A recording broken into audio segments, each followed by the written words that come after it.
নমস্কার, আমি মাম্পি। হোমমেকার মাম্পির আরো একটি নতুন ব্লগে আপনাদের সবাইকে স্বাগত জানাই।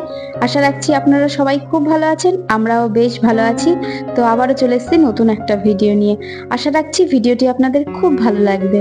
Good morning. তো মর্নিং বলা যেতেই পারে, এখন বাজে সকাল 10:30। তো আজকে একটু লেট থেকে ভিডিওটি শুরু করলাম। সকালে ঘুম থেকে উঠে সকালে যত কাজ থাকে সমস্ত কিছু হয়ে গেছে, আমাদের ব্রেকফাস্ট হয়ে গেছে, তারপর যার যার কাজে শেষে লেগে পড়েছে। এই যে আমি চলে এসেছি দুপুরকার রান্না করতে, আর আজকে একটা স্পেশাল আইটেম রান্না হবে, তো সেটারই প্রস্তুতি চলছে এখন। স্পেশাল বলতে আজকে হবে চিকেন, আর চিকেনটা কম বেশি সবাই মোটামুটি বেশ ভালোই পছন্দ করে। আমাদের বাড়িতেও আমার ছেলে বেশ পছন্দ করে চিকেনটা খেতে। তো আজকে চিকেন করব একদম ইজি প্রসেসে, খুব টেস্টি ভাবে একটা চিকেনের আইটেম রান্না করব, যে কেউ রান্না করতে পারবে, খুব সহজ পদ্ধতিতে আপনাদেরকে দেখাবো। তো এদিকে চিকেনের জন্য পেঁয়াজটাকে চপ করে নিচ্ছি, তার আগে আলু কেটে নিয়েছি, টমেটোকেও চপ করে নেব। আলু না দিলেও হতো, তবে ওই যে বাঙালি মানুষ, মাছ মাংসে আমাদের আলু না দিলে চলেই না। তো যাই হোক, দুটোই আলু দিয়েছি। চিকেনের জন্য সমস্ত কিছু রেডি করা হয়ে গেছে, আর প্রথমেই আমি বেসিক যে মশলাটা হয় চিকেনের, তো সেটাতে মিক্সিতে আমি পেস্ট করে রেখে দিয়েছি। রিসেন্টলি আমি পারচেস করেছি আগারোর regency triply stainless steel sauce pot with glass lid. আর এই সস পটটি আপনারা 5 ইয়ারের ওয়ারেন্টি পেয়ে যাবেন উইদাউট গ্লাস লিড। আর এটা আপনারা গ্যাস এবং ইন্ডাকশন দুটোতেই ব্যবহার করতে পারবেন। আর এই সস পটটি হচ্ছে 3.5 লিটার ক্যাপাসিটি, আর এটা যেহেতু ট্রিপল লেয়ার বডি, মানে 3টে লেয়ার থাকে এটার, তার পাশাপাশি 2.5 mm থিকনেস এই বডিটির, যে কারণে এটা হেভি হওয়ার সঙ্গে সঙ্গে এতটাই ভালো মজবুত হয়, মানে আপনারা যে কোনো খাবার রান্না করতে গেলে এটা নিচে লেগে যাওয়ার বা ধরে যাওয়ার কোনো চান্স নেই, এটা ভীষণ ভারী। আর এই যে সস পটটি আছে, এটার মধ্যে আজকে আমি করব হান্ডি চিকেন, 1 পট চিকেন। প্রথমে আমি চিকেনটাকে খুব ভালো করে ধুয়ে নিয়েছিলাম, তারপরে টমেটো পেঁয়াজ যেগুলো সব চপ করে রেখেছিলাম, আলু, তারপরে তেজপাতা, লবণ, হলুদ, তেল, আর যে বেসিক মশলাটা করে রেখেছিলাম। বেসিক মশলার মধ্যে রয়েছে আদা, জিরে, ধনে, লঙ্কা, রসুন, এই জিনিসগুলোই রয়েছে, তার সঙ্গে গোটা গরম মশলাও দিয়েছিলাম। তো সবকিছু দিয়ে একটু খুব ভালো করে স্মুথ পেস্ট বানিয়ে নিয়েছিলাম।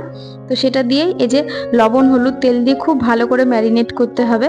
আর এই চিকেনটা অবশ্যই সর্ষের তেল দিয়ে করবেন, কারণ সর্ষের তেলেই খুব ভালো একটা ফ্লেভার আসে। খুব ভালো করে আমি এখানে ম্যারিনেট করে নিয়েছি। এবার এই যে গ্লাস লিডটা রয়েছে, এটা দিয়ে ঢাকা দিয়ে একদম গ্যাস ওভেনের ওপর বসিয়ে দিতে হবে। আপনারা চাইলে ইন্ডাকশনেও বসাতে পারেন, যেহেতু এর base induction plus gas oven দুটোতেই ইউজ করতে পারবেন। ঢাকা দেওয়া অবস্থায় লো টু মিডিয়াম ফ্লেমে পুরো রান্নাটা হবে। 5 থেকে 7 মিনিট পর পর একবার করে নাড়িয়ে দিতে হবে, যাতে নিচে না ধরে যায়।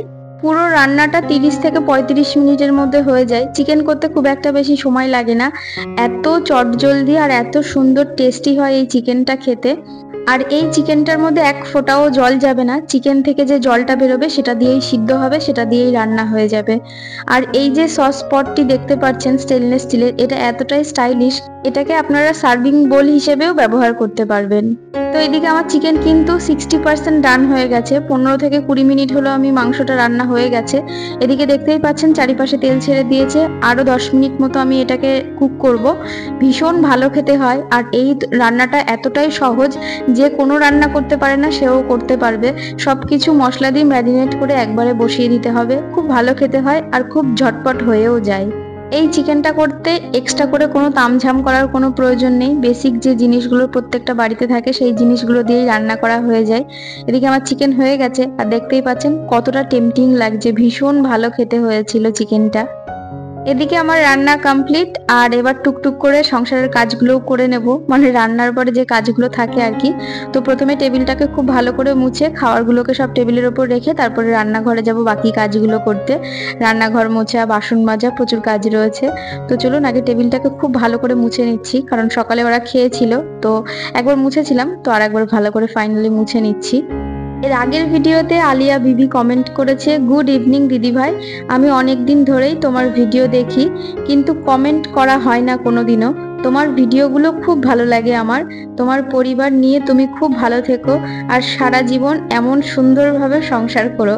Thank you so much dear, আমার অনেক ভালোবাসা নিও।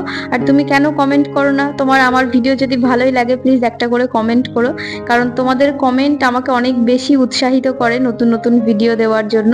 কমেন্টগুলো পড়লে বোঝা যায় যে আমার ভিডিও তোমাদের ভালো লাগে। সুমনা মণ্ডল এর আগের ভিডিওতে কমেন্ট করেছে, তোমার ভিডিও দেখি দিদিভাই, খুব ভালো লাগে, all the best. Thank you deer.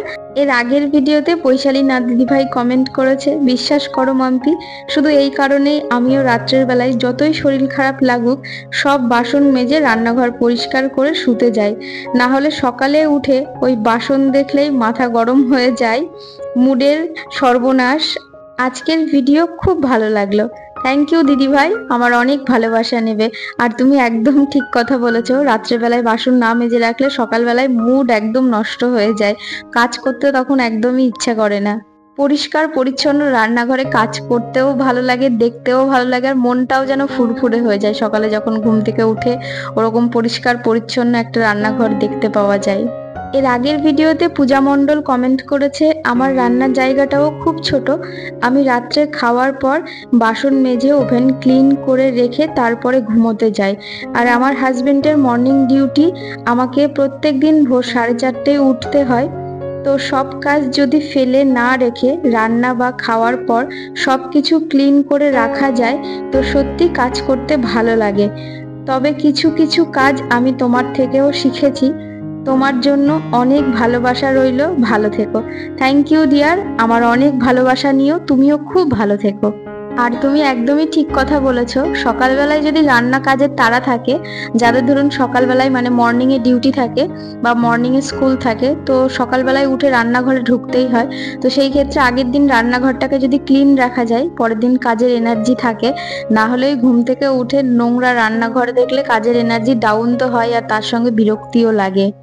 যাই হোক, ওদিকে কথা বলতে বলতে আমার বাসনগুলোও মাজা হয়ে গেছে, আর এদিকে এই যে রান্নাঘরটাকে খুব ভালো করে পরিষ্কার করে নিচ্ছি। প্রতিদিন রান্না করার পরে যদি খুব বেশি সময় লাগে না, বাসন টাসন মাজার পরে 10 থেকে 15 মিনিট সময় দিলে রান্নাঘরটাকে খুব ভালো করে পরিষ্কার পরিচ্ছন্ন করে নেওয়া যায়। আমি তো রান্নাঘরটা পরিষ্কার করার সময় সবসময় যেন ভিম লিকুইড ইউজ করি, আবার কোনো কোনো সময় ডিটারজেন্ট পাউডারও ইউজ করি। এর ফলে কি হয় বলুন তো, রান্নাঘর একদম তেল চিটচিটা তো হবেই না, তার সঙ্গে কোনো ব্যাড স্মেল থাকবে না। অনেক সময় দেখবেন রান্নাঘর দিয়ে অনেক রকমের মানে ব্যাড স্মেল হয়, যেহেতু মাছ মাংস সবকিছুই রান্না করা হয়। তো একটু ডিটারজেন্ট কিংবা যে কোনো ক্লিনার দিয়ে যদি রান্নাঘরটা পরিষ্কার করা হয়, পরিষ্কার পরিচ্ছন্ন থাকবে, তার সঙ্গে কোনো দুর্গন্ধও থাকবে না। আর রান্নাঘর দিয়ে যদি কোনো রকম কোনো ব্যাড স্মেল থাকে, তাহলে পরে দেখবেন অনেক রকমের পোকা মাকড়ের উপদ্রব হয়, বিশেষ করে আরশোলার উপদ্রব হয়। তো রান্নাঘরটাকে যদি প্রত্যেকদিন রান্না করার পরে এইভাবে 10-15 মিনিট ডিটারজেন্ট পাউডার দিয়ে কিংবা ভিম লিকুইড দিয়ে, ডিশ লিকুইড দিয়ে কিংবা কোনো রকম ক্লিনার দিয়ে ভালো করে পরিষ্কার করে মুছে নেওয়া যায়, আর টাইলসগুলো ফ্লোরগুলো যদি ভালো করে মুছে নেওয়া যায়, পোকামাকড়ও হবে না, তেল চিটচিটাও হবে না, তার সঙ্গে রান্নাঘরটা খুব ভালো পরিষ্কার পরিচ্ছন্ন থাকবে। আর রান্নাঘরে যেহেতু খাওয়ারের জায়গা, মানে রান্না করা হয় বা খাওয়ার থাকে, তো সেই জন্য আমার মনে হয় রান্নাঘরটা সব থেকে বেশি পরিষ্কার পরিচ্ছন্ন রাখা বেশি দরকারি। তো এইদিকে দেখতেই পাচ্ছেন, আমি ওপরের কাউন্টার টপটা, গ্যাস ওভেন সব ভালো করে পরিষ্কার করে মুছে নিয়ে তারপরে এই যে একবার করে এই যে ডোরগুলো রয়েছে বা এই যে কাউন্টার টপের যে পাল্লাগুলো রয়েছে সেগুলো সব ভালো করে মুছে নিয়েছি। তারপরে একটু ডিটারজেন্ট দিয়ে এই যে ফ্লোরটাকেও খুব ভালো করে মুছে নিচ্ছি, কারণ চিকেন রান্না করা হয়েছে, তো রান্না করতে গেলে দেখবেন ফ্লোরে কিন্তু তেল অনেক সময় ছিটে আসে, বিশেষ করে মাছ মাংস রান্না করতে গেলে তো ছিটে আসেই আসে। তো সেই জন্য একটু ডিটারজেন্ট দিয়ে ভালো করে ফ্লোরটা মুছে নিলে কি হয়, তেল চিটচিটাও হয় না, আর কোনো দুর্গন্ধও থাকে না, আর খুব ভালো পরিষ্কার থাকে। তো যাই হোক, এদিকে আমার রান্নাঘর একদম পরিষ্কার পরিচ্ছন্ন করে নেওয়া হয়ে গেছে। আর ওদিকে ওই যে গার্বেজের লোকটি এসেছিল, তো গার্বেজের ব্যাগটা নিয়ে গেছে ডাস্টবিনের, এবার গার্বেজ ব্যাগটা নতুন একটা লাগিয়ে দেবো, তারপরে যাব স্নান করতে। তো চলুন, ভিডিওটা আর বেশি বড় করব না। আর আজকের ভিডিওটা আপনাদের কেমন লাগলো অবশ্যই কমেন্ট করে জানাবেন, ভালো লাগলে একটি লাইক করবেন, আর যারা নতুন বন্ধুরা আছেন সাবস্ক্রাইব করে আমার পাশে থাকতে পারেন। তো আবারও দেখাবে নতুন কোনো ভিডিও নিয়ে, ততক্ষণ সুস্থ থাকবেন, ভালো থাকবেন, টাটা।